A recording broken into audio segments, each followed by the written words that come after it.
वैशाख महिन्यातील शुक्ल पक्षाच्या तृतीया तिथीला अक्षय तृतीया म्हणतात. हिंदू धर्मात हा दिवस अत्यंत शुभ मानला जातो, कारण तो स्वयंसिद्ध मुहूर्त असल्याचे म्हटले जाते.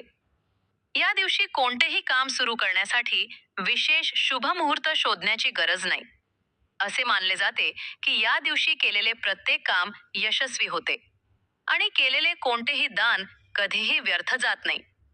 या पवित्र प्रसंगी देवी लक्ष्मीच्या पूजेचे विशेष महत्त्व आहे. देवीला प्रसन्न करण्यासाठी विधीनुसार पूजा केली जाते आणि अनेक प्रकारचे उपाय देखील अवलंबले जातात. असे मानले जाते की जर या दिवशी लक्ष्मी मातेला तिचे आवडते अन्न अर्पण केले तर ती प्रसन्न होते आणि घरात सुख समृद्धी आणते. केसर खीर.